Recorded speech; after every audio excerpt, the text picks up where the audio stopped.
네, 올해 26학년도 수능 세계지리 해설 한번 해보도록 하겠습니다.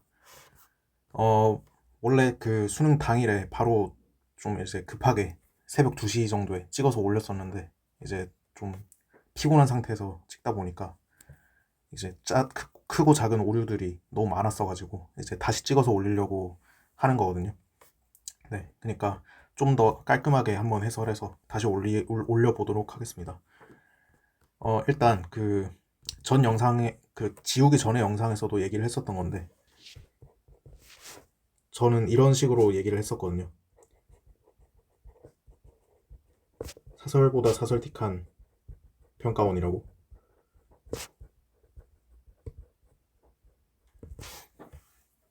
네, 그 제가 지금 사설 문제를 출제를 하고 있거든요. 대성 학원에서 지리 문제를 만들고 있는데 제가 만약에 이런 식으로 문제지를 만들어서 학원에 제출을 했다. 그러면 이제 빠꾸를 먹겠죠. 너무 사설틱하다. 이때까지 평가원 시험지가 이렇게 나온 적이 없는데 이렇게 되면 안 된다. 이렇게 해서 빠꾸를 먹었을 정도의 지엽적인 지식이 많고 너무 이제 난이도 조절이 좀 심하게 안 돼 있는 그런 시험지라고 생각을 해요. 좀 심하게 어렵다. 1컷이 43점 정도로 예측이 되던데 충분히 그 정도가 나올 수 있다고 생각을 하고 생각보다 전 높다고 생각해요. 오히려 학생들이 생각보다 공부를 잘하는구나 이런 생각이 좀 들었거든요. 풀고 나서. 음, 네. 뭐 그래서 이게 왜 그렇게 어려운 시험지였는지 한번 보도록 하겠습니다. 1번 문제. 이거 고지도니까 사실 모양 보고 바로 맞춰야 되거든요. 가 같은 경우는 위에 이렇게 동그란 거 이렇게 4개가 내 귀퉁이에 이렇게 있으니까 얘는 고려만국전도다. 그리고 나는 뭐 알이드리시다.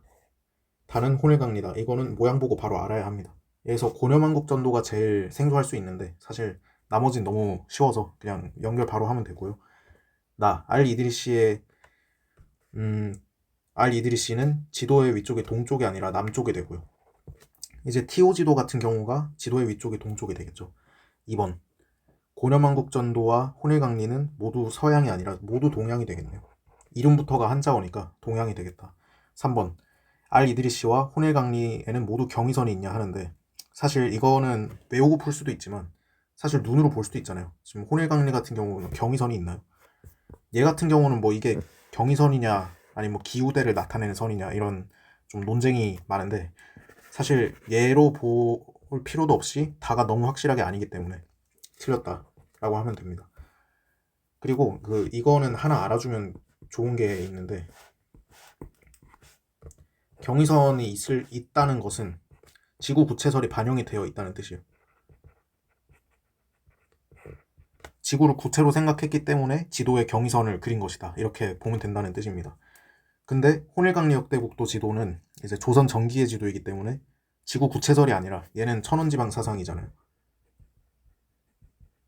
그래서 아니다. 이렇게 봐도 되고. 근데 사실 뭐 눈으로 보면 되니까. 4번. 4번 선지는 사실 4번 선지를 많이 찍고 넘어갔을 수도 있다고 생각이 드는 게 보통 지도의 제작 시기를 물을 때는 서양 지도와 서양 지도끼리 묶거나 동양 지도끼리 묶거나 이런 식으로 하는데 지금 이거는 뭐 알리드리시가 서양은 아니지만 뭐 하여튼 지금 원래 이렇게 많이 물어왔던 구도가 아니란 말이에요. 혼일강리랑 알리드리시를 같이 묻는 거는 많이 물어왔던 구도가 아닐 뿐더러 근데 알리드리시 세계 지도는 이제 중세 지도라고 배우고 얘는 조선 전기라고 배우잖아요. 시기가.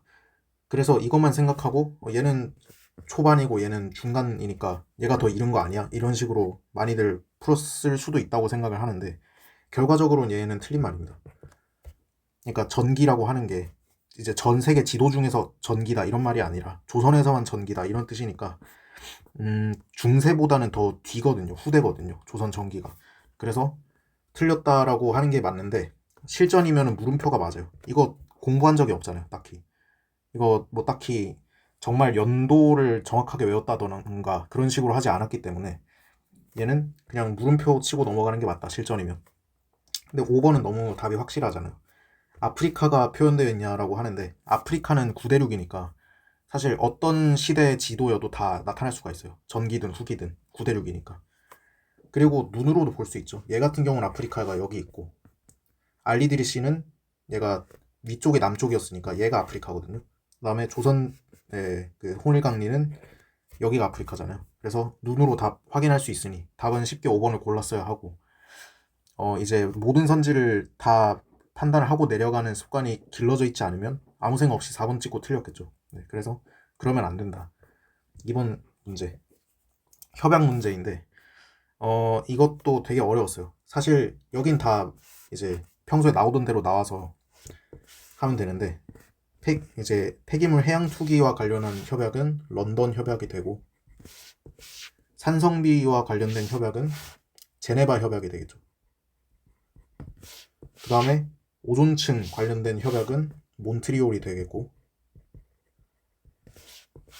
선진국과 개발도상국 모두 온실가스 감축 의무라고 하는 것은 얘는 파리협정이거든요. 그러니까 교토의정서와 파리협정 두 가지가 있어요. 그 온실가스 관련한 협약은. 그런데 이 중에서 선진국과 개발도상국 모두라고 했으니까 파리협정이 맞다. 이렇게 봐줘야 됩니다. 파리협정보다 먼저 있었던 교토의정서 같은 경우는 이제 선진국의 의무만 이제 규정을 해놨었는데 파리협정이 그것의 좀 더 업그레이드 버전이라고 생각하면 되는 거죠. 그래서 가나다라는 사실 너무 쉬웠는데 이게 좀 특이한 게 뭐냐면 그냥 협약 이름만을 물은 게 아니라 이 협약에 해당하는 이 지역들에 대해서 어떤 나라에 있는지 이게 이 나라의 수도인지 아닌지 이런 거를 묻고 있거든요. 그래서 이거는 상당히 좀 특이하다라고 생각이 듭니다. 그래서 선지를 보면 세계에서 산업혁명이 가장 먼저 시작된 나라의 수도입니다. 얘는 영국인 거를 알고 있잖아요. 그리고 영국의 수도는 런던인 거 알고 있죠. 이 정도는 충분히 판단할 수 있다 생각을 하고 제네바는 시스타 사이언스 시티가 있지한 나라의 수도냐라고 했는데 시스타 사이언스 시티가 있지한 나라는 얘는 스웨덴이 되겠죠. 스웨덴에 있는 첨단 산업 업무 지구가 되는데 근데 제네바 같은 경우는 스위스에 있는 도시예요. 근데 여기서 저는 이제 제네바가 스위스의 도시라는 것이 과연 기본 지식이냐라는 것에 대해 약간 의문이 있긴 하지만 하여튼 스위스가 스웨덴은 아니니까 을은 틀린 선지가 되겠죠. 그러니까 상당히 좀 많은 지식을 요구하는 거라고 생각을 해요. 몬트리올 일단 다는 멕시코 미국과 나프타라고 했으니까 얘는 캐나다잖아요. 일단 이 나라까지만 보면 캐나다인데 일단 몬트리올이라는 이 도시 자체는 또 캐나다에 있는 도시가 맞거든요. 이래서 전 이게 되게 좀 이렇게까지 나오나 했던 건데 캐나다의 수도는 얘는 오타와라는 데고 몬트리올은 캐나다의 수도가 아니에요. 캐나다에서 제일 유명한 도시 중에 하나긴 하지만 수도까지는 아니에요. 수도는 아니에요. 네, 그래서 이거는 몬트리올이 수도냐고 했으니까 얘는 틀린 게 되는데 상당히 어렵다고 생각해요. 이 정도도. 파리는 대서양과 지중해 모두 접하는 나라냐라고 하는데 나라의 수도냐라고 하는데 파리는 일단 프랑스의 수도가 되고요. 그럼 이제 프랑스가 대서양과 지중해 모두 접하냐라고 생각을 해야 되는데 이게 맞는 말이에요. 이게 조금 어렵다고 한다면 지도를 보면 되겠죠. 지도 아무거나 찾아가지고 프랑스의 대략적인 위치 여기서 보면 프랑스가 이쯤 있잖아요. 근데 여기는 지중해 접하고 여기는 대서양에 접하고 있으니 이 선지는 맞겠다 이렇게 생각을 해줘도 됩니다. 그러니까 다른 문제에 있는 지도를 좀 많이 활용하는 게 좋아요. 세계 지리 문제를 풀 때는. 그래서 답은 1번이 되고요. 병이 좀 어려웠다고 해도 사실 갑병정이라는 선지가 없어가지고 답을 내기는 크게 어렵진 않다고 생각합니다. 근데 여기서 이제 좀 교훈은 이제 나라뿐만 아니라 도시나 수도 이런 것도 좀 빡세게 해줘야 되겠다라는 거죠. 3번. 이거는 쉬운 문제인데 옳지 않은 것 고르라고 했고 기억. 탑 모양으로 오뚝 솟은 봉우리라고 하는데 얘는 탑카르스트가 되겠죠. 탑카르스트는 기반함이 얘는 석회암이겠죠. 차별적인 침식 용식 모두 맞는 말이 되고 2번. 계단 모양 지형 얘는 석회화 당구가 되겠죠. 석회화 당구는 용암이랑 아무런 관련이 없어요. 얘는 석회암 이루어진 지형이고 카르스트 지형이기 때문에 용암과는 아무런 관련이 없다. 화산 폭발과는. 답 2번이 되겠고요. 3번. 종유석과 이 지역의 기반함. 이거 지금 그랑칭기잖아요. 마다가스카르의 그랑칭기인데 얘는 카렌이 있는 지역이란 말이에요. 카렌도 카르스트 지형의 일부이기 때문에 얘의 주성분도 이제 석회암이 되겠죠. 그래서 탄산칼슘이다 하면 맞는 말입니다. 4번. 아까 말했죠. 카렌 볼 수 있다고. 그 다음에 가와 다가 북반구에 위치하냐라고 했는데 이거는 이제 이 지역이 어느 나라에 있는 지역인지를 맞추라고 하는 것이 의도겠죠. 가 같은 경우는 할롱베이는 베트남, 그랑칭기는 아까 말했듯이 마다가스카르이고 파묵칼레는 튀르키예잖아요. 베트남과 튀르키예 모두 북반구이기 때문에 5번은 맞는 선지다. 이렇게 가져오면 됩니다. 4번. 4번 같은 경우는 또 이제 특이한 점이 있는데 올해 구평 있죠. 구평과 거의 유사한 유형이라고 볼 수 있어요. 그러니까 풀이 메커니즘이나 어떤 사용되는 지식 이런 것도 너무 똑같고 심지어 위치까지 똑같아요. 구평에서도 4번 문항에 이거랑 거의 똑같은 문제가 있었거든요. 뒤에도 좀 그런 게 좀 있는데 그래서 전 좀 신기하다고 생각을 했어요. 이렇게까지 유사하게 내는구나 싶어가지고.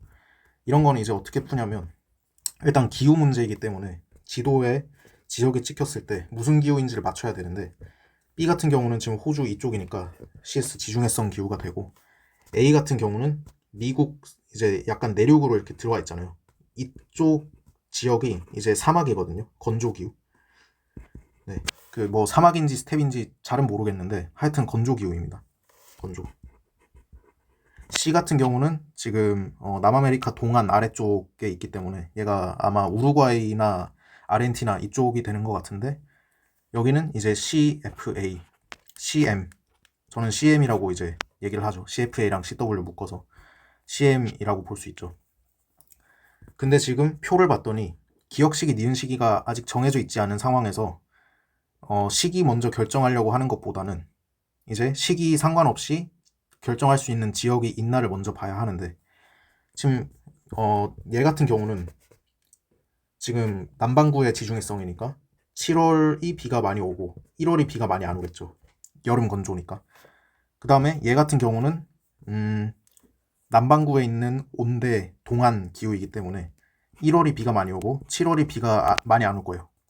근데 위에 이 건조 지역 같은 경우는 1월이든 7월이든 항상 건조하게 되겠죠. 그래서 이 표에서 다 같은 경우가 기역식이든 니은식이든 항상 강수량이 꼴찌예요. 그러니까 모든 시기에서 강수량이 가장 적은 지역이다. 그래서 다가 A라는 건 바로 결정할 수 있어요. 올해 구평에도 이거랑 거의 똑같은 메커니즘으로 푸는 문제가 있었거든요. 그래서 이 정도는 충분히 풀었어야 한다고 생각을 합니다. 평가원 시험지를 열심히 공부를 했다면. 네, 그 다음에 이제 BC와 기억니은이 남았는데 그 올해 구평에서도 완전히 똑같은 지식을 이용해서 풀었었는데 지금 기억, 니은, 시기를 지금 다 지역으로 볼 수는 없어요. 둘 다 건조하니까 이건 안 되는 거고 그런데 이제 강수 패턴을 좀 봐야 하겠죠. 지중해성 기후 같은 경우는 1월이 건조하고 온대 몬순 같은 경우는 7월이 건조한데 그럼 이거 어떻게 푸냐? 지금 완벽하게 지금 상황이 대칭된 상황 아니냐 이렇게 생각할 수 있잖아요. 근데 그것이 아니라 이제 동안의 기후 같은 경우는 얘는 계절풍의 영향을 받아서 여름에 많이 비가 집중되는 경향이 있어요. 어려운 말로 여름 강수 집중률이라고 할게요. 이 서안의 기후 같은 경우보다 훨씬 더 크거든요. 그래서 얘가 우기 때 비가 훨씬 더 많이 쏟아지잖아요. 얘랑 얘를 이제 비교를 해봤을 때 얘가 훨씬 더 우기 때 비가 많이 쏟아지기 때문에 나가 여기겠다. 이렇게 가면 됩니다. 가는 여기겠다. 올해 구평에 정말 완벽하게 똑같은 문항이 있어서 이거는 정말 풀었어야 됩니다. 그러면 시기는 뭐 사실 문제에서 묻진 않아서 결정 안 해도 되는데 결정을 해보자면 나 지역이 아까 여기였는데 나 지역이 우기이기 때문에 기억은 1월이 되겠고 니은은 7월이 되겠죠. 네, 이렇게 풀어주면 됩니다. 네, 그래서 답은 가나다 순서대로 B, C, A라서 3번이 되겠네요. 네. 5번. 이 문제가 뭐 그렇게 막 호락호락하지 않았다라고 생각을 하는데, 일단 전 세계 발전량, 신재생 에너지 발전량을 대략적으로 암기를 하고 있었어야 합니다. 일단 수력이 1등이라는 거는 너무 많이 나왔어요, 지금까지 기출에. 그래서 A가 수력이라는 건 바로 할 수 있고, 그 다음에 여기서 조금 더 지엽적으로 가자면 풍력과 태양열 중에 뭐가 더 많냐를 배우진 않아요. 지금 보면 알겠지만 얘네가 좀 비슷하잖아요. 근데 얘 지금 압도적으로 꼴찌인 게 C잖아요. 얘가 지열이 되거든요. 이것까지 외워놨으면 ABC는 쉽게 결정을 할 수 있는데, 이거를 모르고 있었으면 이제 암기가 아니라 추론으로 들어가야 되니까 좀 어려웠을 수 있다. 근데 뭐 솔직히 지열이 제일 적을 것 같긴 하잖아요, 아무래도. 네, 그래서 ABC는 세계 발전량 보고 다 결정을 할 수 있다라는 것이고, 이것도 어려워요. 어려운데 가나도 만만치가 않습니다. 가나는 오세아니아 유럽 중에 하나라고 하는데, 저는 이 문제 처음 풀 때 어떻게 풀었냐면, 이제 태양광 비율이 많은 게 가잖아요. 태양광 같은 경우는 지중해성 기후나 아열대 고압대 사막 있죠. 이런 지역들에서 많이 나타날 수 있는 그런 그 에너지인데, 오세아니아는 이제 그냥 호주랑 같다고 생각을 하면 되는데, 호주에는 그레이트 빅토리아 사막이라는 게 있잖아요. 그레이트 빅토리아 사막이, 그러니까 아열대 고압대 사막이 거의 호주 국토의 대부분을 차지하기 때문에 태양광이 크단 말이에요. 저는 이거를 이미 알고 있어서 가를 오세아니아로 바로 갔고, 나를 남았으니까 유럽. 좀 더 보조적으로 보자면 B가 아까 풍력이었잖아요. 얘가 풍력이 좀 많으니까 나가. 그 영국, 독일, 덴마크 이런 좀 북해 연안 국가들이 풍력이 크니까 얘가 유럽일 수 있겠구나, 충분히. 이렇게 생각을 해서 바로 풀었었거든요. 네, 일단 이렇게 다 맞춰놓고 선지를 한번 풀어볼게요. 일단 네, 1번. 오세아니안 유럽이 아니죠. 수력 발전량은 캐나다가 중국보다 많다라고 하는데, 일단 둘 다 수력이 강조되는 국가인 건 사실이지만, 근데 1등 국가는 또 따로 외워놔야 하거든요. 신재생 에너지별 1등 국가. 신재생 1등 국가는 무조건 중국 아닌 미국이거든요.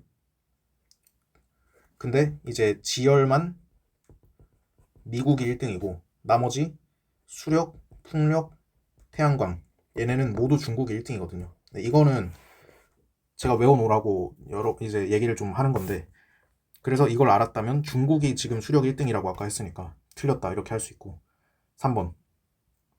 풍력 발전량은 독일이 프랑스보다 많다라고 하는데, 전 솔직히 이게 좀 어렵다고 생각을 해요.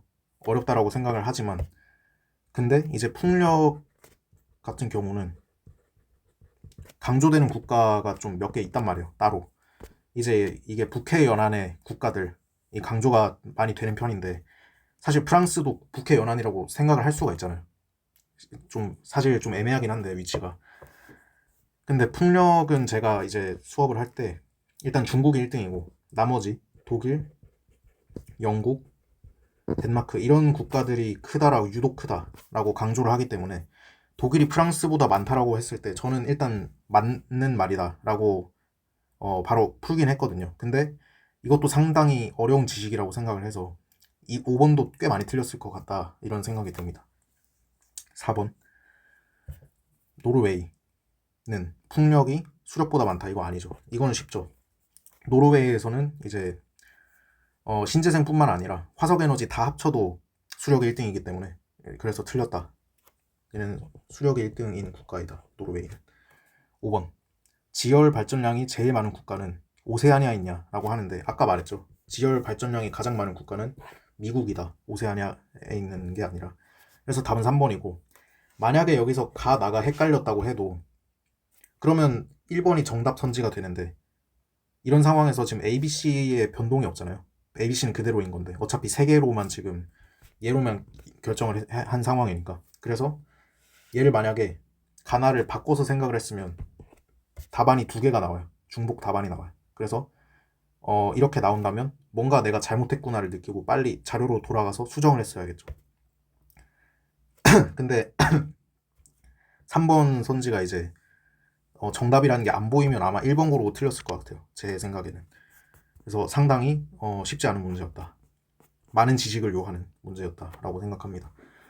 그 다음에 6번 같은 경우는 제 개인적으로 되게 기분이 좋은 문제인데 그 왜 그러냐면 제가 이제 과외생들한테 이 이라와디강과 짜오프라야강이 이때까지 뭐 평가원에 거의 나온 적이 없지만 그래도 알아두는 게 좋을 것 같다라고 이제 여러 번 얘기를 했던 그런 강이라서 근데 이게 또 바로 이제 귀신같이 출제가 돼줘가지고 전 개인적으로 되게 기분이 좋은데 이 6번 되게 어려운 문제예요. 어려운데 그래도 아마 제 과외생들은 어지간하면 다 맞췄을 것이다 라는 거죠. 이게 그 올해 수 특수안에 좀 반복적으로 등장한 경향이 있어서 제가 따로 외워놓으라고 했었거든요. 일단 이라와디 강이라는 거는 미얀마에 있는 거예요. 미얀마. 짜오프라야 강은 태국에 있는 거예요. 타이에. 사실 뭐 나 같은 경우는 방콕 송크란 이런 거 보고 바로 태국 연결할 수는 있지만 짜오프라야를 몰라도 근데 위에 이제 미얀마는 이라와디 강 말고는 딱히 그게 없어요. 근거가 없어요. 양곤, 네피도 이런 것도 그렇게 막 유명한 도시도 아니고 하니까 그래서 이라와디 강을 아마 알았어야 풀 수 있었을 것이다 쉽게.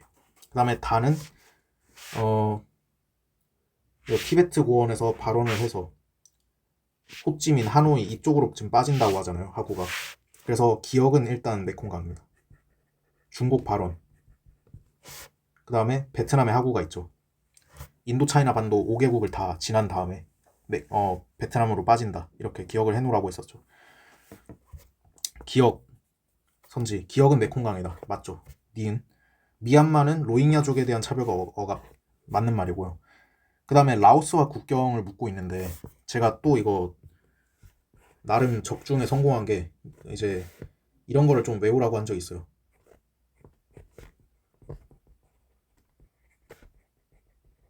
이런 식으로 인도차이나 반도, 동남아시아 5개국 얘네들이 굉장히 국경이 어려우니까 이런 표를 그려서 밑에 락한 배 이 순서대로 외워놓으라. 위에 3칸, 아래 2칸 이런 식으로 보면 국경 문제를 쉽게 맞출 수 있다. 이런 얘기를 한 적이 있는데 지금 라오스와 국경을 묻고 있을 때 가나다에 대해서 라오스가 여기 있잖아요. 미얀마는 라오스랑 이렇게 표상에서 만나죠. 그 다음에 태국도 라오스와 표상에서 만나고 그 다음에 베트남과도 이렇게 만나게 되죠. 그래서 세 국가와 모두 접한다 라고 풀 수 있었습니다. 제가 만약에 이제 가르친 대로만 풀었다면. 그래서 답은 5번이고 사실 저한텐 되게 쉬운 문제인데 객관적으로 굉장히 어려운 문제예요. 많은 지식을 요하고 좀 지엽적으로 이제 느껴질 수 있는 충분히. 그래서 6번도 어려웠다. 다 어려워요. 다 어려운데. 그러니까 평범한 교육청이나 평가원 시험지에서 어느 정도 킬러로 작용할 수 있는 문제들이 거의 지금 기본 난이도가 되어 있어요. 이 시험지에서는. 그만큼 어려운 문제다. 문제지다. 그 다음에 7번도 이거 오스트레일리아 무역 상대국 1950년, 2020년 이 자료가 올해 국평 몇 번이더라? 11번인가? 11번이 맞을 거예요 아마. 예, 그대로 나온 자료거든요. 그때는 이제 가가 채워져 있고 얘가 이제 빈칸이었고 뭐 그랬던 걸로 기억을 하는데 이것도 보면 아까 이것도 마찬가지인데 상당히 올해 평가원 모의고사와 유사도가 매우 높다라는 생각이 좀 들더라고요.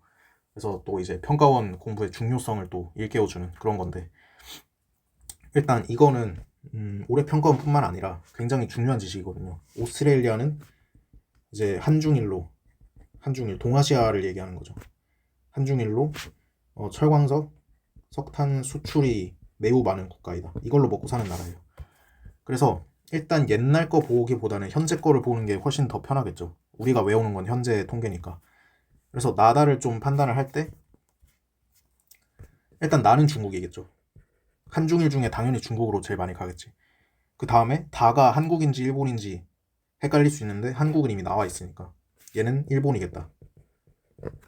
그리고 세지에서 한국이 출제가 될 리가 없어요. 그래서 일본이겠다 이렇게 할 수 있고요.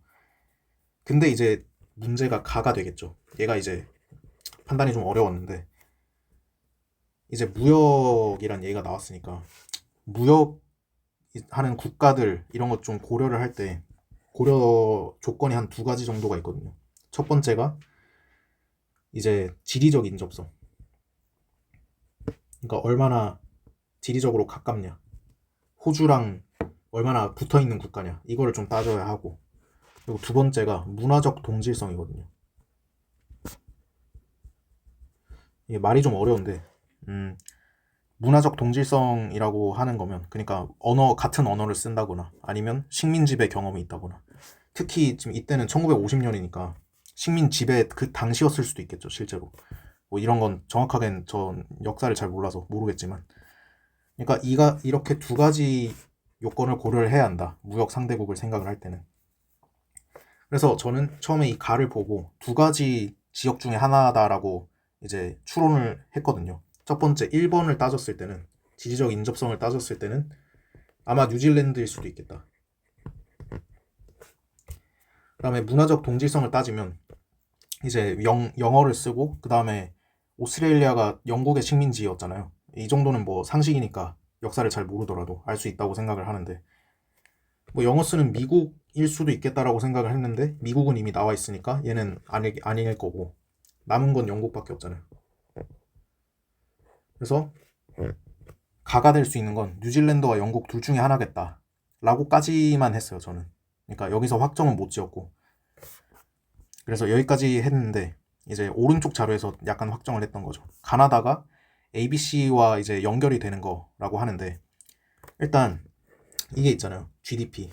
국가별 GDP 순위는 우리가 5등 정도까지는 다 외워놔야 하는데, 미국 1등, 중국 2등, 그 다음에 독일과 일본이 왔다 갔다 하고, 그 다음에 인도가 5등이었거든요. 이 정도 순위는 이제 너무 기본적인 거라서 외워놨어야 하고, 이걸 알고 있었다면 지금 국내 총생산이 ABC 중에서 제일 큰 게 C고 그 다음으로 큰 게 B잖아요. 이것까지는 너무 명확하단 말이에요. 그래서 지금 중국, 일본이 이미 나와 있잖아요. 2등과 3, 4등이. 그래서 C가 당연히 중국이 되겠다. 네, 나가 되겠죠. 그 다음에 B는 무조건 일본이에요. 이렇게 된 상황에서 아이고, 네, 이걸 좀 지울게요. 이렇게 된 상황에서 지금 A가 무조건 가가 되는 거거든요. A는 무조건 간대. 그러면 뉴질랜드와 영국 중에 하나가 되겠다. 이런 생각을 했어요. 근데 이거 있죠. 국내 총생산을 일본과 좀 비교를 해봤을 때 그렇게 막 차이가 크지 않잖아요. 그러면 가랑 A가 절대로 뉴질랜드가 될 수 없어요. GDP가 일본과 거의 차이가 나지 않는다. 뉴질랜드가. 이건 말이 안 되는 거잖아요. 인구도 워낙 적고 그렇게 막 그 노동 생산성이 높은 나라도 아니고, 그러니까 얘는 영국일 수밖에 없겠다 라고 최종적인 판단이 들어갔던 거죠. 저 같은 경우는. 그러니까 지금 평가원 그 공식 답지 이런 게 없는 상황이라서 순수 제 뇌피셜인 건데, 저는 이렇게 풀었다는 겁니다. 그래서 뉴질랜드 아니고 영국이겠구나, 이렇게 전 최종 결정이 났던 거예요. 이거 보고. 네. 상당히 이것도 어려워요. 굉장히 어렵습니다. 이거 가랑 A 맞추는 게 좀 어려운 것 같아요. 자, 1번. 이거를 또 노렸죠, 보니까. 마오리족. 얘는 뉴질랜드 건데, 가를 지금 뉴질랜드로 그 착각을 했냐 안 했냐, 이거를 물은 거죠. 굉장히 그 영악하다고 생각을 해요. 좀 굉장히 빡빡하다. 그래서 1번 틀렸다. 영국이니까. C. 중국은 오스트레일리아보다 광물 및 에너지가 차지하는 비율이 높다. 이거는 틀린 거죠. 수출이니까. 아까 말했지만 호주는 철광석과 그 석탄 수출로 거의 먹고 사는 나라고, 중국 같은 경우는 공업으로 먹고 사는 나라죠. 제조업으로. 그래서 틀렸다. 3번. 일본과 중국은 모두 EU냐? 말도 안 되는 소리죠. 둘 다 아시아인데. 그럼 인구는 지금 일본이 중국보다 많다라고 했으니까 틀렸죠. 국가별 인구 순위는 이제 1등부터 10등까지 전 이렇게 외우게 시키는데, 인도, 중국, 미국, 인도네시아 1, 2, 3, 4등까지는 정확하게 외워야 하고, 그 다음에 5등부터 9등은 인구가 좀 따닥따닥 붙어있는 감이 있어서 순위가 변동할 수 있으니 5등부터 9등 안에 들어가는 나라가 어디 있는지만 알면 된다 라고 하는데, 일단 러시아, 방글라데시, 파키스탄, 그 다음에 나이지리아, 브라질 이렇게 되고, 그 다음에 10등 정도 하는 나라가 일본, 멕시코, 에티오피아 이 정도가 있거든요. 얘네도 이제 순위가 좀 왔다 갔다 할 수 있고, 이렇게 국가별 인구를 암기를 시키는데, 네, 그거 뭐 몰라도 사실 풀 수 있긴 한데 그냥 써봤습니다. 외워야 하니까. 가는 A, 나는 C, 다는 B, 이게 맞죠. 7번의 답은 5번인데 이것도 상당히 쉽지 않다라고 생각을 합니다. 답 다 거의 킬러예요. 다 킬러 수준이에요. 거의 모든 문항이 몇 개 빼고는. 네, 8번 문제. 이거는 좀 쉬운데, 기억. 피오르는 후빙기 해수면 상승으로 빙식고기 침수. 정확하게 맞는 말이죠.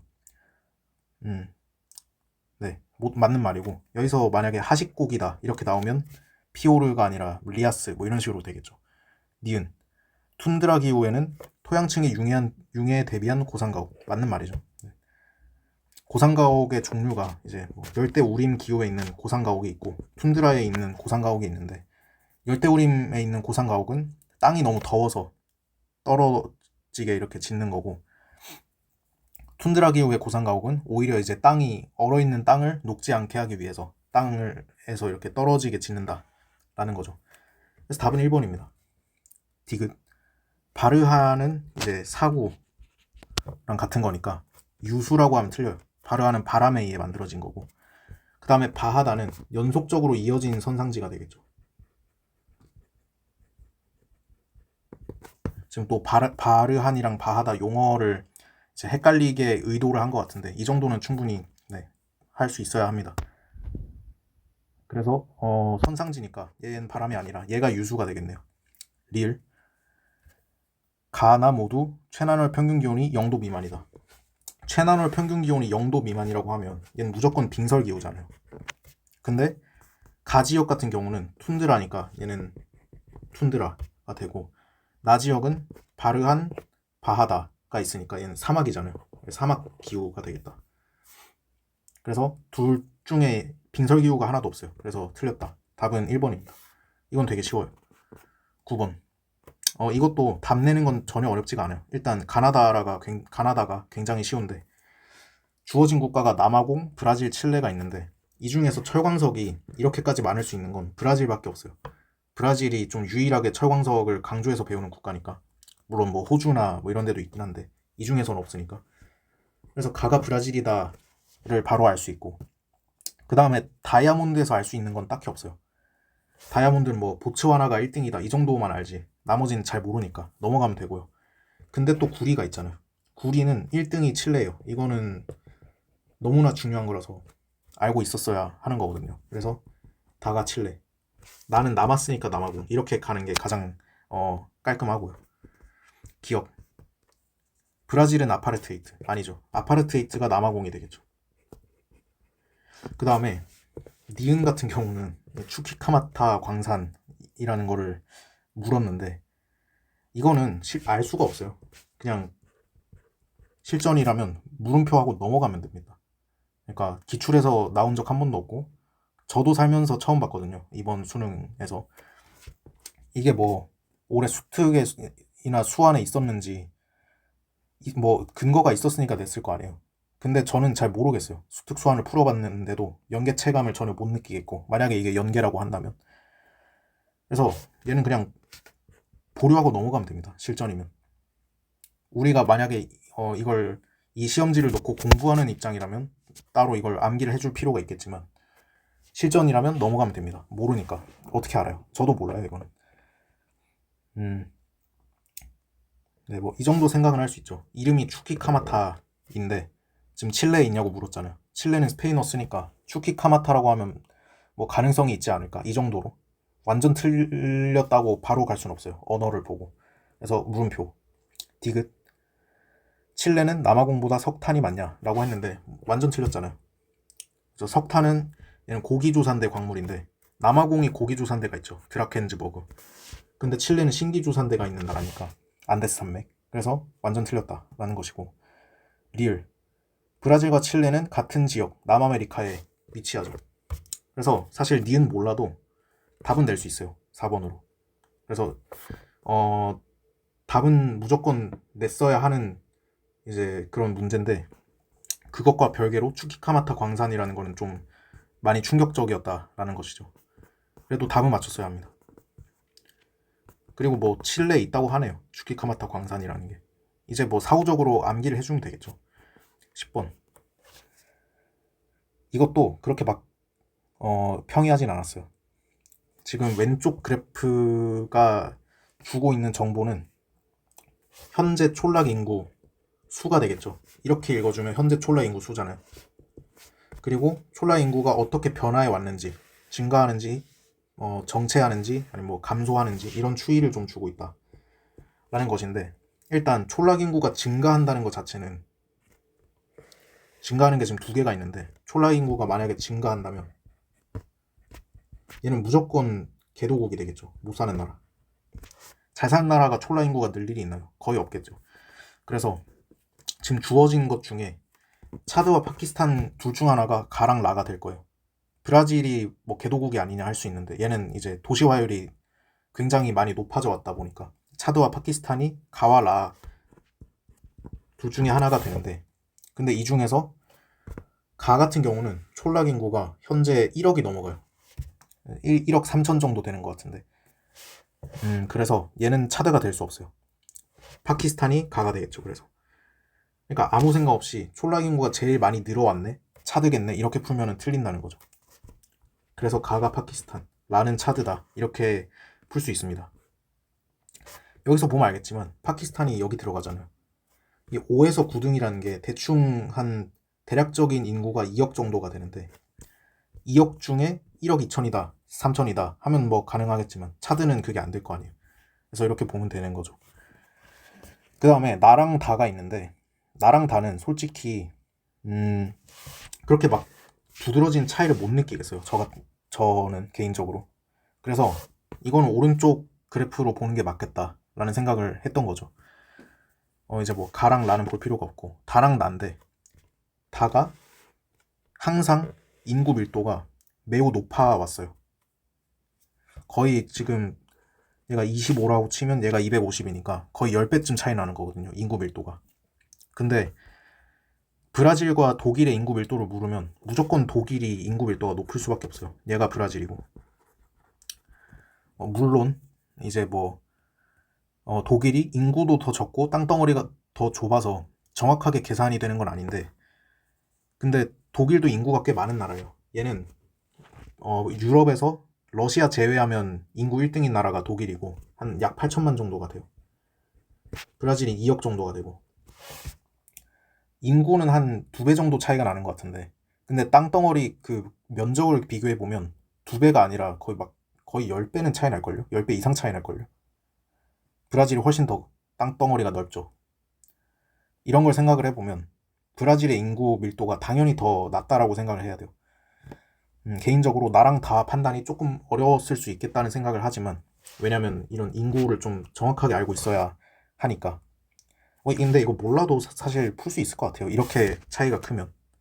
독일이 뭐 인구 밀도 당연히 높겠지, 이렇게 풀 수 있을 것 같아요, 저 같으면. 그래서 가나다라는 이렇게 결정을 하면 되겠다. 1번, 브라질은 1970년에 도시 인구가 2020년에 도시 인구보다 많다라고 했는데, 얘는 틀린 말인데, 뭐 당연히 틀린 말 아니야? 라고 할 수도 있겠지만, 좀 더 이제 엄밀하게 생각을 해보면, 브라질 같은 경우가 인구가 줄진 않았을 거 아니에요. 인구가 늘어왔다. 그 다음에 도시화율이 매우 크게 증가해왔다고 우린 알고 있잖아요. 라틴 아메리카니까. 도시화율이 늘어왔다. 근데 이 인구랑 도시화율을 곱하면, 얘네 둘을 곱하면 도시 인구가 되잖아요. 그럼 얘네도 당연히 늘었겠죠. 그래서 옛날이 현재보다 더 많다라고 하면 틀린 말이다, 이렇게 조금 더 논리적으로 가줄 수도 있어요. 실전에서 잘 안 될 수도 있지만. 근데 이제 공부하는 입장에서 이렇게 좀 최대한 논리적인 사고를 하려고 노력을 좀 많이 해야 돼요. 그래야 선지를 명확하게 판단할 수 있어요. 2번, 브라질은 파키스탄보다 2020년 도시 인구가 많다라고 하는데, 아까 말했죠. 브라질이랑 파키스탄 인구가 비슷하다. 2억 정도로 비슷하다. 라고 하는데, 근데 도시 화율은 브라질이 훨씬 높잖아요. 얘는 라틴 아메리카니까. 그래서 도시 인구는 당연히 브라질이 더 많습니다. 아까 말했지만 인구 곱하기 도시 화율이 도시 인구인데, 인구가 비슷한데 도시 화율은 브라질이 더 크다. 그럼 도시 인구는 당연히 더 크겠죠, 브라질이. 이렇게 가져야 합니다. 그래서 10번의 답은 2번이고요. 3번. 브라질은 독일보다 노년층 비율이 높냐라고 하는데, 노년층 비율은 선진국일수록 높아져요, 세지에서는. 그래서 틀렸다. 4번. 독일은 차드보다 합계 출산율이 높다. 출산율 같은 경우는 반대로 개도국일수록 커지겠죠. 그래서 틀렸다. 5번. 파키스탄은 아시아죠. 네, 그래서 답은 2번인데 이것도 어렵습니다. 그냥 다 어려워요, 다. 11번. 이거는 개인적으로 틀려도 인정이라고 생각을 해요. 왜냐면 제가 처음 볼 때 틀렸거든요. 그 이유가 뭔지 한번 같이 보겠습니다. 자, 일단 지금 기억 A에서는 유르트를 볼 수 있냐라고 하는데, 지금 A가 찍혀있는 지역을 좀 보면 얘가 중앙아시아 쪽이잖아요. 중앙아시아. 무슨 스탄으로 끝난 나라들이 있는 중앙아시아 쪽이라서 얘는 기후가 일단 스텝이겠죠. 스텝에서는 그러니까 중앙아시아는 다 이제 스텝이라고 배웠으니까, 스텝에서는 이동식 전통 가옥이 있죠. 유목을 하니까. 그 다음에 유르트라고 하면 다 맞는 말이죠. 게르나 유르트나 이제 지역에 따른 언어 차이인 거지, 같은 거라고 보면 되니까요. 그래서 기억은 맞고, 일단 니은은 넘어갈게요. 좀 나중에 볼게요. 이게 전 이게 아직도 이해가 안 돼서. 디귿. C에는 타이가 지대가 있냐라고 하는데, C는 캐나다 한가운데니까 냉대 수분 기후니까 타이가라고 하면 맞죠. 네, 툰드라랑 이제 용어를 헷갈리면 안 되고요. 이런 것도. 리을. D에는 카나트라 불리는 전통적인 지하 관계 수로가 있냐라고 하는데, 얘가 이쪽에 이제 아타카마 사막이 있어서 사막이면 카나트가 있을 수 있는 거 아니야? 라고 생각하면 안 되겠죠. 카나트가 사막에 나타나는 지하 관계 수로인 게 맞는데, 얘는 아시아에만 있는 거예요. 남미에는 카나트가 없어요. 특히 이제 이란 같은 데 있는 건데, 그래서 얘가 뭐 사막이 있든 없든 간에 얘는 아시아가 아니니까 무조건 틀린 거예요. 그래서 리을 있는 거 다 날리고 나면 기억 디귿 있고 니은을 무조건 판단을 해야 문제를 맞출 수 있는 상황이 되었어요, 지금. 근데 니은은 얘는 지금 온대포상 기후란 말이에요. 티베트. 지역 이름은 이제 뭐 라싸 정도가 되는데, 얘도 뭐 얘가 사실 세지에서 그렇게 수능 세지에서 강조되는 내용이 아니라서 이것도 어려운데 충분히. 근데 이건 또 올해 9평에 나왔잖아요. 그래서 이거를 냈다는 것 자체는 큰 문제가 안 된다. 근데 니은에서 지금 온대 고산기후에 영구동 토층이 있냐를 묻고 있거든요. 저는 이거는 일반적인 수험생 수준에서 판단이 불가능한 거라고 생각을 해요. 그러니까 온대 고산 기후라는 게 이제 고산 기후라는 것 자체가 사실 원래 없었던 거거든요. 예, 그러니까 이제 기온 그래프, 기온 강수량으로만 판단했을 때 여기 열대 기후 있고 여기 막 온대 기후 있고 이랬다가 원래 같은 중간에 여기 툰드라가 있어요. 그 고산 기후라는 걸 도입하지 않는다면. 그래서 얘가 툰드라 기후로 분류가 될 수 있기 때문에 영구동 토층이 있다 하면 맞는 말이 되는 거예요. 그래서 저는 이걸 알고 있었음에도 이걸 틀렸다고 생각을 했거든요. 왜냐면 교과서적으로 아무리 그래도 온대 기후인데 영구동 토층이 있다 하면 틀린 말 아니겠느냐라고 생각해서 풀었는데 이게 맞는 말이더라고요, 결국엔. 그래서 답이 4번인데 이거는 제가 이제 학원 강사가 아니니까 이 정도 말을 좀 과감하게 할 수 있는데, 이건 뭐 틀리면 어때요, 이런 거. 수험생 수준에서 알 수 없는 그런 내용인데 전 진짜 그렇게 생각을 합니다. 네. 그러니까 이거 11번 하나 틀리고 47점 받으면 정말 최고의 실력을 갖고 있는 수험생인 거예요. 전 그렇게 생각을 합니다.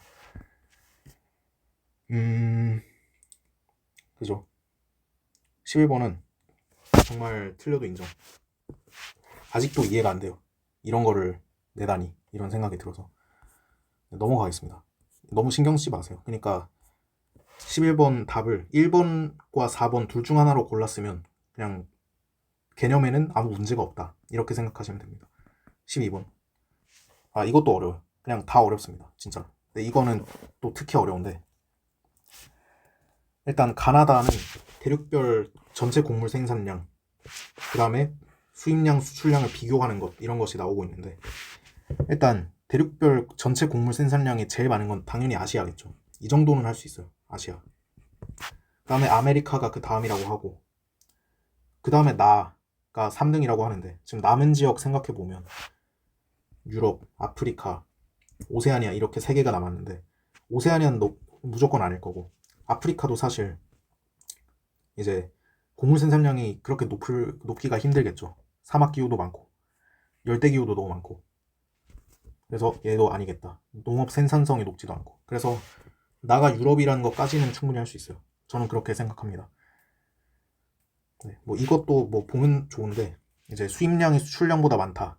이거는 순수입이라는 거니까 보통 인구 많은 개도국들 같은 게 되고, 수출량이 수입량보다 많다. 순수출이다. 이런 대륙들은 이제 선진국이거나 아니면 신대륙이거나 뭐 이렇게 됩니다.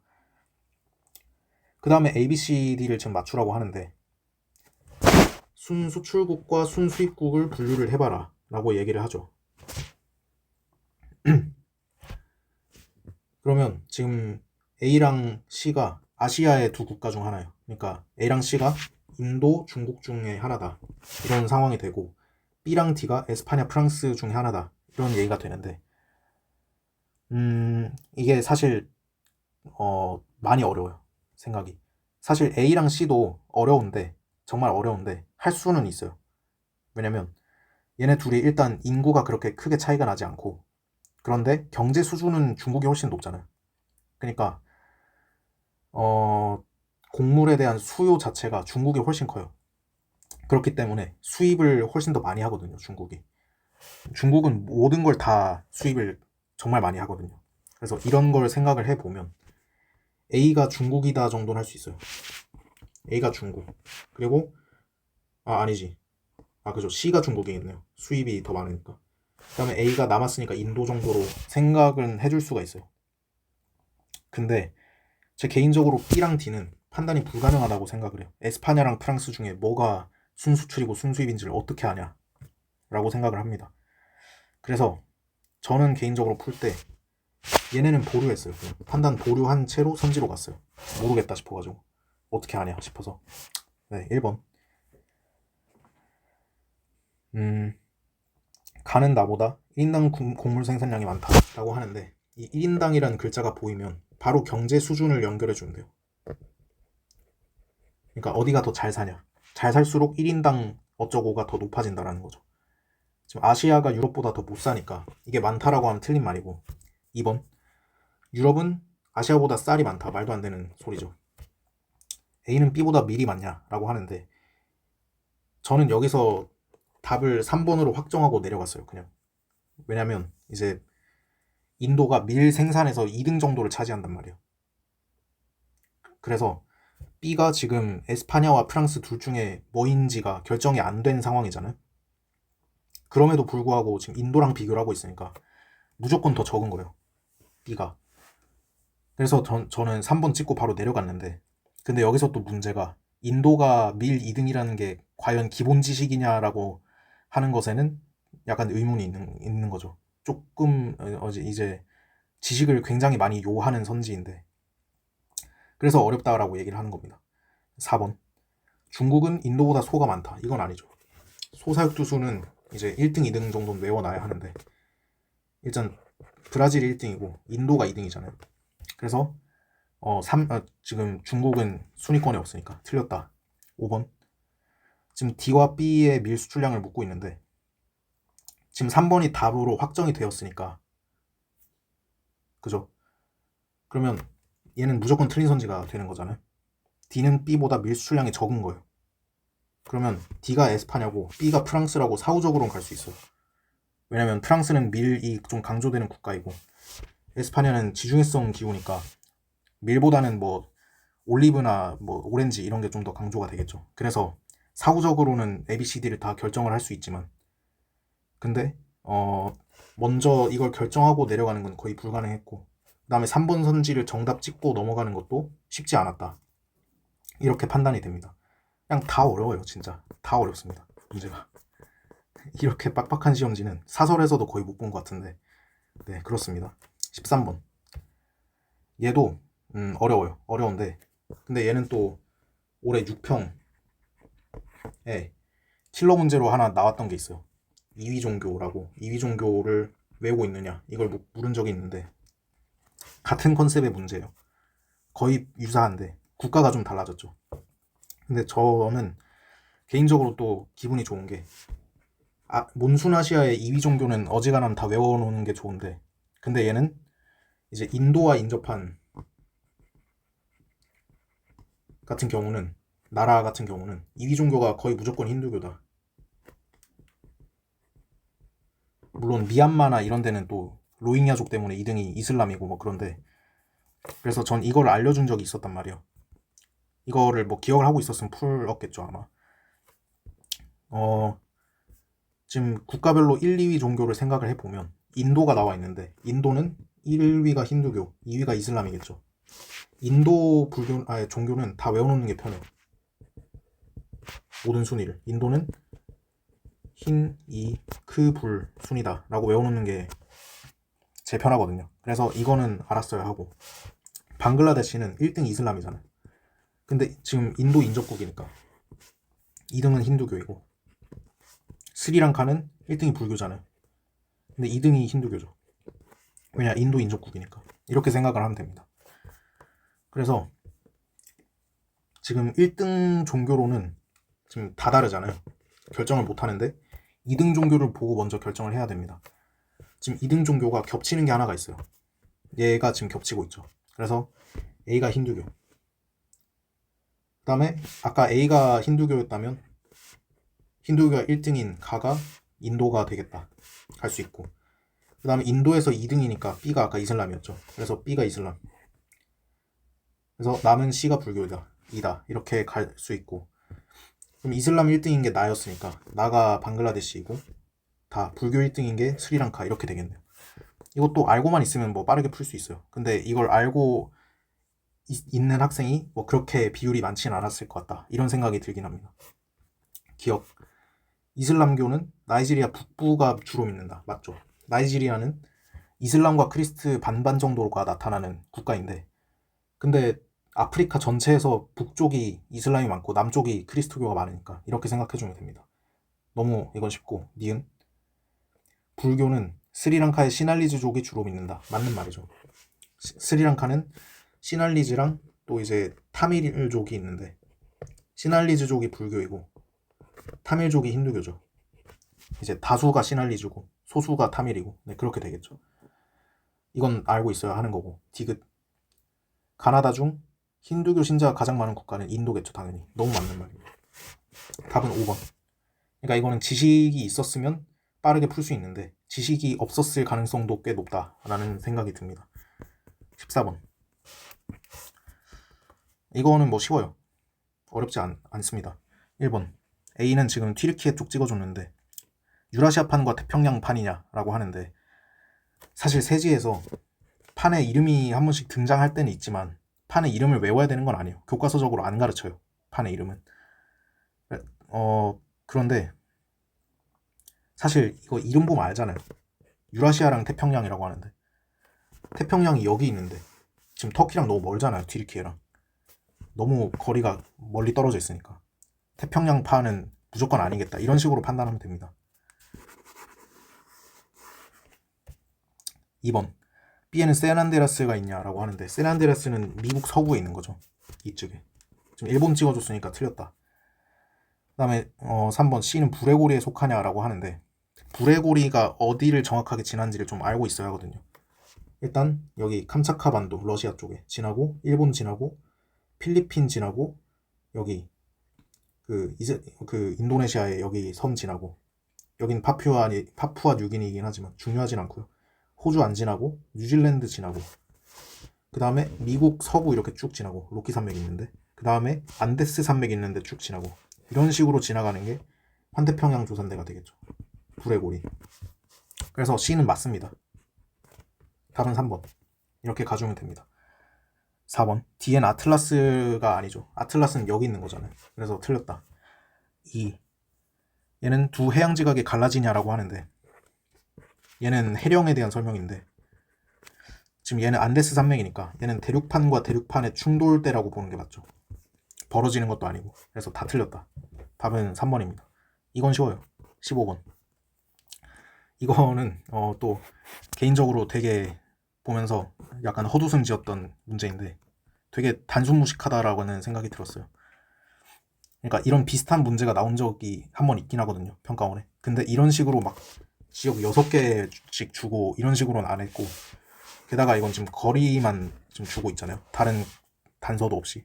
그래서 이걸로만 판단해야 돼서 상당히 단순무식하다 이런 생각이 들었습니다. 지금 지역 6개를 줬고 미국에 있는 지역 얘네를 다 알고 있어야만 거리를 판단할 수 있겠죠. 그래서 굉장히 이것도 디테일한 지식을 요하는 문제예요. 미국 땅이 약간 이런 모양으로 생겼단 말이에요. 근데 지금 주어진 지역을 좀 찍을 줄 알아야 돼요. 미국 국토가 있을 때. 지금 일단 로스앤젤레스는 여기쯤에 있는 거. 얘가 로스앤젤레스. 그 다음에 샌프란시스코는 여기 있는 거죠. 다 이제 서안인데 LA는 아래쪽, 샌프란시스코 중간 이렇게 되고 시카고라는 도시는 여기 이제 오데오가 있거든요. 오데오. 시카고는 오데오 연안 어딘가에 있어요. 그냥 막 찍은 거예요. 정확하진 않고. 그래서 여기가 시카고가 되고 그다음에 휴스턴이라는 데는 여기 있죠. 휴스턴. 다 이제 휴스턴은 이제 멕시코만 연안에 있는 그 도시이고요. 그다음에 뉴욕 보스턴도 찍어야죠. 여기 있으니까. 뉴욕은 여기 있는 거고. 그러니까 뉴욕. 그다음에 보스턴은 여기 있는 거죠. 뉴욕보다 좀 더 위쪽에. 이렇게 다 찍어놓고 시작을 해야 좀 빠르게 풀 수 있을 것 같아요. 이거는. 일단 이렇게 좀 거리를 복잡하게 다 주고 있는 거 이런 그래프가 나오면 그 자료가 나오면 항상 이제 최대값과 최소값에 집중을 해서 문제를 풀어야 하거든요. 그러니까 좀 눈에 확 띄는 값부터 좀 먼저 보고 결정을 해야 한다. 가장 큰 값, 가장 작은 값 이런 걸 보고 해야 된다. 저는 일단 이게 보였어요. 이게 최소값이잖아요. 나타난 값 중에서 얘를 제외하면 여기서 두 지역 간의 거리가 가장 짧을 수 있는 게 어딘가를 생각을 해봤더니 좀 얘네 둘일 것 같은 거죠. 그렇겠죠 아무래도. 그래서 얘네가 이렇게 할게요. 얘네가 가 나중에 하나겠고 얘네가 다 나중에 하나겠다. 이런 생각이 들었어요. 여기서 먼저 가나를 결정할 수는 없어요. 제가 처음에 찍었던 영상에서 분명히 처음 풀 때는 맞춰가지고 했는데 영상을 찍으니까 또 틀렸더라고요. 다시 보니까. 이게 보스턴과의 거리, 얘네 이제 거리를 이렇게 생각을 해봤는데 아무 생각 없이 LA가 더 멀겠다라고 생각을 했는데 지금 그림을 보면 아닐 수도 있을 것 같잖아요. 그래서 이렇게 풀면 안 되고요. 일단 다라를 먼저 결정하는 게 낫겠다는 생각을 했어요. 다라. 얘랑 얘 중에 하나인데 아무래도 얘네랑 거리를 좀 따져주는 게 낫겠죠. 뉴욕 같은 거 보면 확연하게 휴스턴이 거리가 더 멀어요. 뉴욕과의. 이런 거 생각을 해주면 지금 다라가 시카고 휴스턴 중에 하나인데 얘가 더 거리가 멀죠. 다가. 그러니까 이렇게 보는 건데 지금 다가 뉴욕과의 거리가 훨씬 더 머니 다가 휴스턴이겠다. 갈 수 있고 라가 시카고겠다 라고 갈 수 있어요. 얘는 처리했고 그러고 나면 이제 휴스턴과의 거리로 가나를 판단하는 게 더 빨라요. 더 확실해요. 그러니까 휴스턴 LA, 휴스턴 샌프란시스코 중에 휴스턴 LA가 훨씬 가깝죠. 둘 다 아래쪽이니까. 그래서 휴스턴이 아까 다였으니까 다와의 거리로 생각을 좀 해보면 가가 지금 더 멀잖아요. 그래서 가가 샌프란시스코예요. 가가 얘고 나가 로스앤젤레스다. 그다음에 다가 휴스턴이고 라가 시카고다. 이렇게 됩니다. 기업 샌프란시스코는 할리우드 없죠. 얘는 LA에 있는 거죠. 할리우드는. 니은 휴스턴은 선벨트 지역의 도시 맞죠? 썬벨트가 이제 여기랑 여기 이렇게 썬벨트인데 지금 여기 위치하니까 그 다음에 석유화학도 다 맞아요. 여기가 컴퓨터, 여기가 석유화학 이렇게 되니까 맞는 말이고요. 디귿, 시카고는 5대5 연안 도시이다. 아까 말했죠. 5대5 있고 여기 연안 도시이다 라고 했고 맞는 말이죠. 내륙교통 중심지 이것도 맞는 말이고요. 그러니까 5대5 연안에 있기 때문에 수은 교통을 이용하기 유리하다 이런 말이에요. 릴, 휴스턴은 로스앤젤레스보다 고위도이다.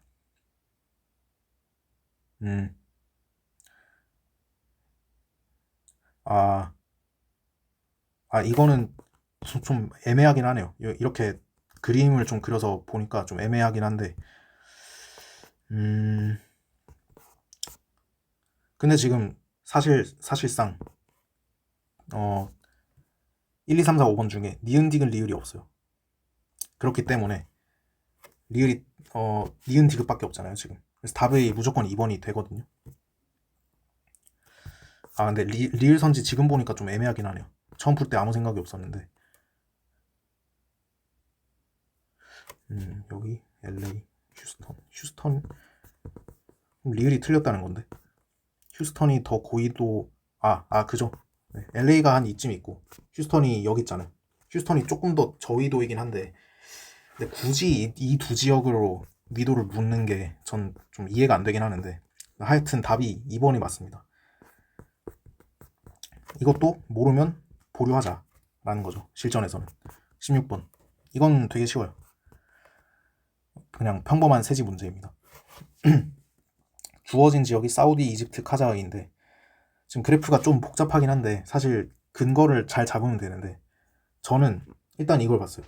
1차 산업 종사자 비율이 가장 적을 수 있는 건 무조건 사우디겠다라고 생각을 했어요. 왜냐면 이집트는 농업으로 먹고 사는 국가이고 카자흐스탄은 또 곡창지대가 있어요. 스텝 기후이기 때문에. 근데 사우디는 싹 다 사막이잖아요. 그래서 농업을 잘 짓기가 힘들다. 그래서 유독 1차 비율이 낮은 게 사우디다를 먼저 갖고 그 다음에 가와 나는 얘가 없다고 가정을 하면 국토 면적으로 보면 편하더라고요. 국토 면적은 무조건 카자흐가 더 넓죠. 이집트보다는. 이거는 백지도를 조금이라도 학습했다면 알 수 있다고 생각을 해서 나는 카자흐이고 가는 이집트입니다.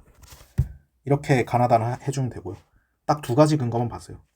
1번 이집트는 총 수출액이 총 수입액보다 많다 라고 하는데 이거는 또 실전이면 물음표가 맞다고 생각을 해요. 국가별로 순수출국, 순수입국 이걸 다 외우고 있는 것도 아니고 이게 추론이 들어가야 하는 건데 이집트는 아무래도 인구도 되게 많은 국가이고 하다 보니 수입액이 더 많다라고 생각을 할 수가 있을 것 같아요. 추론은 할 수 있을 것 같아요. 그렇지만 우리가 확실히 알고 있는 지식이 아니기 때문에 일단 보류하는 게 가장 현명합니다. 실전이라면. 2번 카자흐스탄은 홍해에 접해 있냐라고 하는데 얘는 홍해의 위치만 알면 되잖아요. 이제 홍해가 여기가 홍해인데 카자흐스탄은 이쪽에 있으니까 완전 아니죠. 그래서 틀렸다. 3번 사우디는 이집트보다 화석에너지 자원의 생산량 맞죠? 사우디는 산유국이고 이집트는 비산유국으로 분류가 되니까 답은 3번이고요. 쉽게 구할 수 있어요. 4번 카자흐스탄 아시아 맞죠? 사우디 아프리카가 틀렸네. 5번 인구가 가장 많은 국가는 여기선 이집트가 되겠죠. 이건 알고 있어야 됩니다. 그러니까 이 건조 문화권에서 인구가 가장 큰 이제 세 개의 국가는 외워놓는 게 편한데 첫 번째가 이집트이고 이게 순위를 의미하는 건 아니에요. 순위는 변동할 수 있고 그 다음에 튀르키예 그 다음에 이란 이렇게 세 개가 됩니다. 지금 여기 중에서는 이집트밖에 없으니까 그래서 가장 많은 국가는 이집트이다 이렇게 가야 합니다. 1번은 그냥 유연하게 그냥 보류하면 됩니다. 17번 이거는 굉장한 함정이 있어요. 이거 많이 틀렸을 것 같은데 함정에 빠져가지고 이제 전혀 어렵지 않은 문제인데 함정에 걸려들었으면 아마 틀렸을 겁니다. 일단 가나다라가 볼리비아, 브라질, 아르헨티나, 콜롬비아라고 했는데 이 중에서 국토 면적이 넓은 상위 두 국가가 다와 라라고 하네요. 그러면 다와 라가 브라질, 아르헨티나 중 하나가 되겠죠. 이거까지는 쉬워요. 되게 쉬운데. 그 다음에 다는 포르투갈어를 사용한다. 남미에서 포르투갈어 쓰는 건 브라질밖에 없잖아요. 나머지는 다 스페인어고. 그래서 다가 브라질이고 라는 아르헨티나라고 확정이 되고요. 그 다음에 볼리비아와 콜롬비아의 수도 중에 고이도인 게 나라고 하죠. 근데 여기서 이게 함정인 건데, 콜롬비아가 볼리비아보다 위에 있긴 하잖아요. 근데 콜롬비아가 볼리비아보다 위에 있으니 더 고위도겠지라고 생각하면 틀려요. 왜냐면 이제 북반구 남반구가 다를 수가 있잖아요. 그래서 아무 생각 없이 더 위에 있으니 고위도 이런 식으로 생각을 했다면 정말 안타까운 겁니다.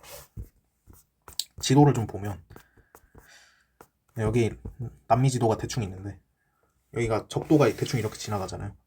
여기 이게 있으니까. 그러니까 실전이면 다른 문제 있는 지도를 정말로 활용을 해야 돼요. 이런 식으로. 콜롬비아는 여기 있는 게 콜롬비아인데 볼리비아는 한 이쯤 있잖아요. 그래서 볼리비아가 훨씬 고위도예요. 놀랍게도. 지금 적도와의 거리를 따져야 하는 거니까. 그래서 콜롬비아를 고위도로 생각하면 안 되고, 나가 지금 아까 볼리비아였죠. 볼리비아가 나가 되고 가가 콜롬비아가 됩니다. 이렇게 가나다라를 결정할 수 있어요. 교사의 질문. 볼리비아는 내륙국 맞죠? 이것도 올해 이제 과외생들한테 얘기했던 건데, 남미는 내륙국을 외워놓는 게 중요하다. 볼리비아, 파라과이 이거 4개밖에 없다. 그러니까 확실히 외워놔라 라고 얘기를 했었는데 이게 또 나와줬어요. 그래서 개인적으로는 기분이 좋습니다. 그래서 첫 번째 질문은 맞다. 그 다음에 아르헨티나는 옥수수의 수출량이 수입량보다 많다. 이건 맞죠. 아르헨티나가 인구가 많은 국가도 아니고, 그러니까 수입을 많이 안 한다는 뜻이에요. 근데 이제 또 농업으로 먹고 사는 나라니까, 팜파스 이런 거 있으니까. 그래서 맞다. 그 다음에 콜롬비아는 브라질보다 수위 도시의 해발고도가 높다. 맞죠. 콜롬비아에는 이제 보고타라는 지역이 있죠. 보고타 열대고산. 근데 브라질에는 열대고산이 없어요. 그래서 맞는 말이 돼요. 이렇게 해발고도가 높은 열대고산기후 애들은 다 외워놔야 된다고 제가 얘기를 했었는데 이것도 나와줘가지고 저는 좋습니다. 그래서 예예예를 말한 갑이 정답이 되겠죠. 만약에 콜롬비아랑 볼리비아 바꿔서 했으면 정 골라서 틀렸을 거예요. 그래서 이것도 상당한 함정이 있는 어려운 문제였다라는 거죠. 그 다음에 18번 같은 경우는 사실 국기를 알고 있으면 바로 연결할 수 있어요. 저는 국기를 알아서 튀르키예, 이란, 카타르라고 바로바로 연결했었는데 뭐 글을 읽어도 되겠죠. 얘는 지중해와 흑해 접한. 지중해라는 것은 여기가 지중해이고 흑해는 여기잖아요. 지금 여기 동시에 접한 게 여기밖에 없어요. 얘가 튀르키예잖아요. 그래서 튀르키예다를 알 수 있고 아시아와 유럽을 잇는 이런 거 있고, 네. 나 같은 경우는 카스피해와 페르시아만에 모두 접했다. 한번 보는 거죠, 쟤도. 카스피해 여기이고 페르시아만 여기인데 그럼 여기 있는 나라가 뭐냐? 여기 있는 나라. 이게 이란이잖아요. 이런 식으로 가져도 됩니다. 근데 뭐 얘는 테헤란 이런 것도 있으니까 쉽게 할 수 있습니다. 다 카타르 얘는 국기 모르면 조금 어려웠을 수 있다고 생각을 하는데 근거는 페르시아만이라는 게 일단 있고, 그 다음에 반도국, 페르시아만의 반도국. 그 다음에 전 사실 이거 보고 확신했거든요. 스포츠 행사. 얘가 얼마 전에 월드컵 있었잖아요. 얼마 전은 아닌데 도하 월드컵이라고. 아까 카스피의 페르시아만의 반도국이라고 했는데 얘잖아요. 얘 카타르예요. 이렇게 푸시면 됩니다. 네, 이렇게 연결을 하면 되고요. 1번. 니은은 기억보다 인구가 많다라고 하는데 사실 니은 기억이 뭔지 정확하게 몰라도 풀 수 있어요. 카타르가 워낙 인구가 적고 튀르키예는 아까 말했듯이 인구가 많은 나라예요. 튀르키예 인구 되게 많거든요. 우리나라보다 많습니다. 근데 카타르의 어떤 도시가 지금 튀르키예 인구 최대 도시라는데 이거보다 많을 수 있나 생각을 한번 해보시면 말이 안 됩니다. 사고적으로 좀 말씀드리면 튀르키예 인구 최대 도시는 얘가 이스탄불이거든요. 얘도 9평에 나왔었어요. 올해 9평에. 수위 도시는 이스탄불이고 수도는 앙카라이다. 이런 얘기가 나왔었어요. 근데 이게 또 나와주는 거죠. 이게 또 이제 기출 공부의 중요성을 또 시사하는 바라고 할 수 있어요. 지금 여러 번 나왔잖아요. 기출의 6국평에 나온 게 다시 등장한 것들이. 그래서 6, 9월 평가원 공부하는 게 정말 중요한 거예요. 이래서 이라는 수니파가 시아파보다 많다. 틀렸죠. 그러니까 이슬람 국가 대부분은 시아파가 다수인데, 수니파가 다수인데, 근데 이란, 이라크만 시아가 수니보다 많다. 이건 정말 중요한 거거든요. 그래서 틀렸다 해주면 되고. 3번 카타르의 수도가 아부다비이다. 이게 조금 어려울 수 있어요. 근데 저는 사실 수도를 되게 중요시했어가지고 올해 그 수업할 때도 아부다비는 UAE의 수도라고 외웠어야 하고 카타르 수도는 모를 수 있는데 아마 도하지 않을까 싶어요. 저 뭐 정확하게 잘 모르겠는데 하여튼 UAE이기 때문에 틀렸다라고 가면 됩니다. 아랍에미리트겠죠. 4번 튀르키예는 카타르보다 1인당 국내 총생산. 아까 말했지만 1인당이라는 거 나오면 경제 수준 연관 지으면 된다. 근데 카타르가 튀르키예보단 잘 살겠죠. 당연하게도. 그래서 틀렸다 하면 되고. 5번 카타르는 이란보다 천연가스 수출량이 많다. 이게 전 조금 한층 더 지역적으로 나간 선지라고 생각을 하는데 이란과 카타르 둘 다 그냥 천연가스가 많다 이 정도로 우리가 배우지 둘 중에 뭐가 더 많냐 이런 식으로 배우진 않는단 말이에요. 근데 이건 또 생산량이 아니라 수출량이라서 판단이 가능하긴 해요. 왜냐면 이란은 인구가 워낙 많으니까 아까 말했죠. 계속 쓰이는데 이란 인구 많다고. 그래서 자국 소비량이 많을 거라서 수출량은 카타르보다 적을 것 같아요. 이런 식으로 추론을 할 수도 있을 것 같아서 답은 그래서 5번입니다. 카타르가 더 많다 했으니까. 지금 문제가 다 어렵죠. 진짜 제가 좀 쉽게 좀 넘어가는 건 있는데 사실 굉장히 어려운 거예요. 문제들이. 이거 다 맞추는 학생이 실력으로 다 맞추는 학생은 한 진짜 전국에 있을까요?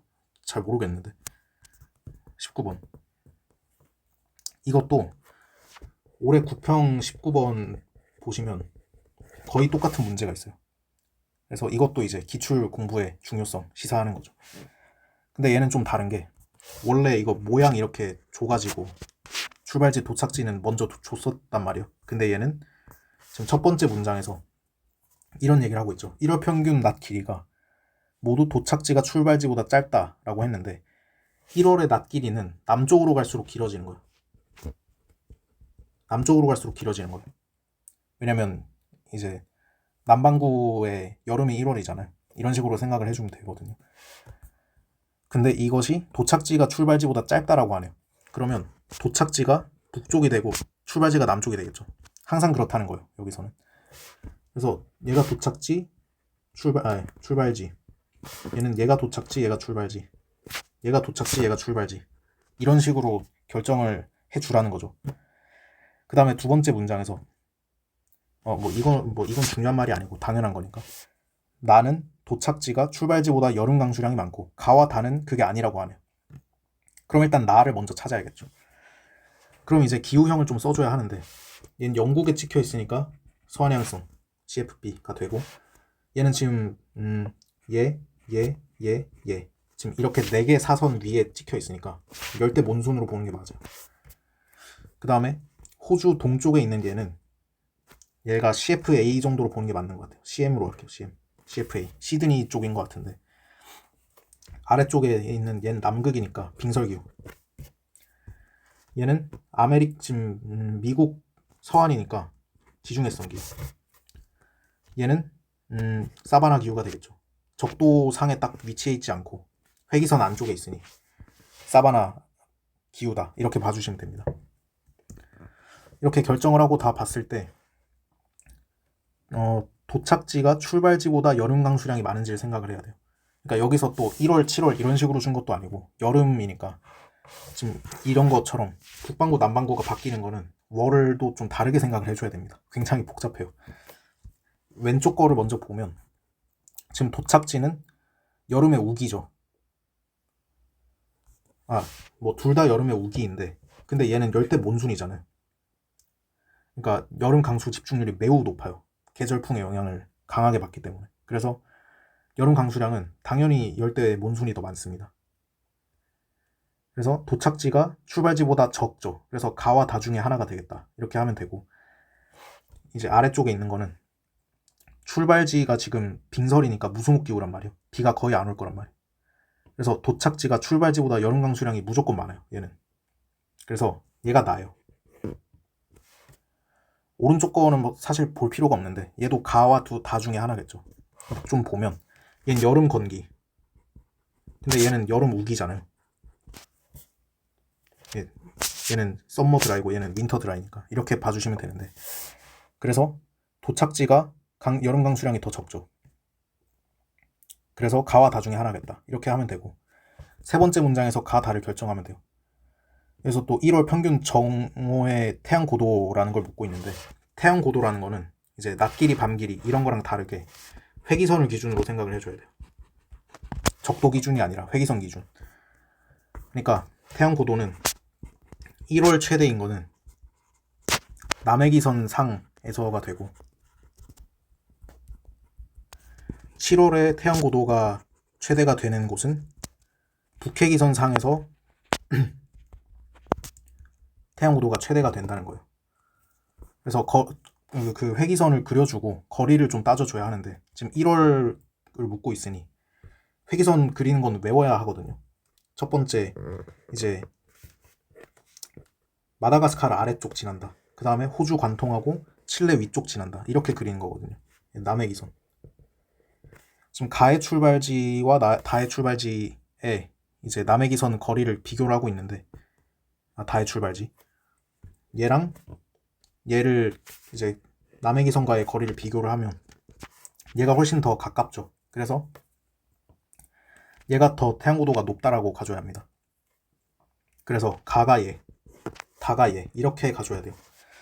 상당히 시간이 많이 걸리는 문제인데, 근데 그렇게 어렵진 않아요. 내용 자체가 굉장히 뻔한 내용들이라서. 기억, 가의 출발지 사바나, 남반구 사바나네요. 얘는 7월보다 1월에 적도 수렴대 맞죠. 여름에 적도 수렴되니까, 우기니까, 그죠. 니은, 나의 출발지 빙설기후는 다의 출발지, 얘는 열대기후잖아요. 열대기후보다 빙설기후의 연교차가 작다, 이건 정말 말이 안 돼요. 항상 열대기후와 비교를 하면 연교차가 가장 작아요, 열대기후가. 그래서 크다였구나. 그럼 맞죠. 네, 그럼 맞고, 디귿, 나의 도착지는 다의 도착지보다 얘랑 얘인데 연강수량이 많다. 이거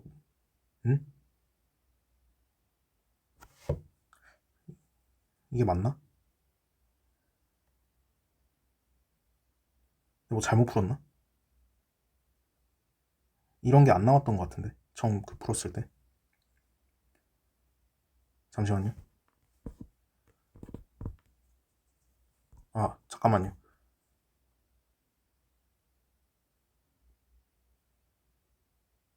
아,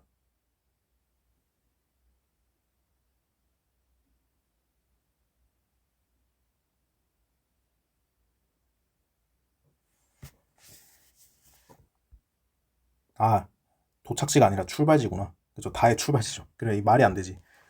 소환행성이랑 얘의 연강수량을 묻는 건 사실 말이 안 되고, 지금 얘랑 얘를 물으니까 말이 되는 거죠. 열대 몬수는 연강수량이 어지간하면 거의 열대 우림보다는 뭐 적겠지만 그 다음으로 많은 그런 기후가 된단 말이에요. 그래서 다의 출발지가 더 연강수량이 많아요. 그래서 디귿 틀렸다 이렇게 가주면 됩니다. 시겁했네. 다시 찍어야 되는 줄 알았어. 리을, 다의 도착지 서한양성 기후는 가의 도착지 지중해성 기후 7월이면 건기인데 얘는 건기, 얘는 우기잖아요. 서한양성이니까 항상 우기니까. 그래서 얘가 더 많다 했으니까 맞죠. 답은 4번 이렇게 되겠습니다. 시겁했네요 진짜. 선지를 잘 읽어야 합니다. 20번, 얘도 막 그렇게 쉽지 않아요. 왜냐면 지역명을 보고 맞춰야 하는 그게 좀 있어서. 얘는 글래스고, 에든버러, 얘가 다 이제 스코틀랜드에 있는 지역이라서 전 바로 B 했고, 얘는 또 칸디스 다 프랑스에 있는 거잖아요. 그래서 바로 2 하고 답 4번 찍긴 했는데, 근데 만약에 글래스고와 에든버러라는 지명을 몰랐다. 이게 교과 내용이라고 하긴 좀 그래서 모를 수 있다고 생각하거든요. 근데 이걸 모르면 풀기가 어려워요. 그래서 진짜 근거가 지금 이거밖에 없다라고 생각을 하고, 만약에 그게 아니면 이제 첨단산업 지구가 다 찍혀 있으니까 얘네는 이름 다 외워야 하거든요. 스코틀랜드에 있는 첨단산업 지구 이름은 실리콘 글렌이죠. 지금 잉글랜드에 있는 거는 얘가 케임브리지 사이언스 파크, 얘가 지금 핀란드 쪽에 있는 게 오울루가 되고, 이는 얘는 소피아 앙티폴리스가 되겠죠. 이름 다 외워야 합니다. 위치랑. 얘는 이탈리아 북부 쪽에 있으니까 제3이탈리아가 될 거예요. 근데 지금 제시문을 좀 읽어보면 전자산업에 필요한 원료 물질, 이게 실리콘이거든요.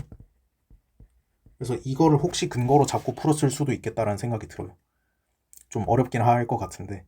그러니까 실리콘 밸리, 실리콘 글렌, 그 다음에 여기 아일랜드 쪽에 실리콘 도크라고도 있어요. 그러니까 실리콘이라는 게 들어가면 첨단 산업인데 이제 이런 근거가 또 나와 있으니 이걸 보고 혹시 알 수도 있지 않을까 싶었고, 그 다음에 칸 니스는 솔직히 이게 프랑스라는 건 알 수 있잖아요, 충분히. 그래서 답은 4번인데 이것도 마냥 쉽진 않다.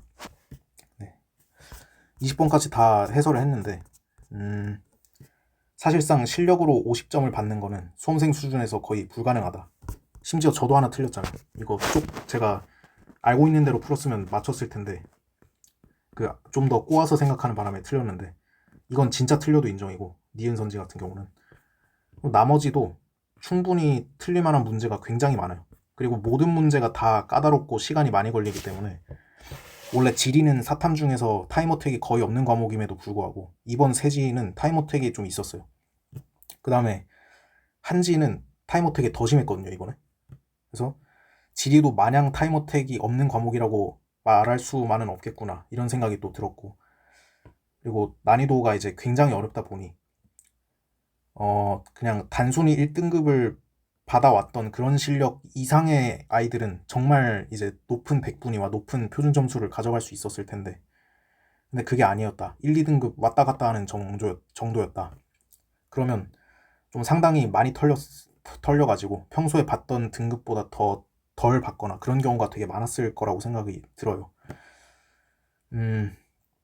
이게 수능, 일단 역대 세지 수능 문제 중에 가장 어려운 건 사실이고요. 만약에 이걸 현장에서 봤다면 대충 이제 등급만 잘 받으면 되는 시험지 정도로 생각을 하고, 너무 어려우니까 만약에 이걸 이제 27학년도 수능 대비용으로 공부를 하기 위해서 보고 있다. 그러면 최대한 공부를 꼼꼼하게 해야 돼요. 제 영상 보면서 몰랐던 내용, 문제 풀이 과정 이런 것들을 최대한 이제 필기 많이 하고 다 암기를 해가야 굉장히 이제 도움이 많이 되겠죠.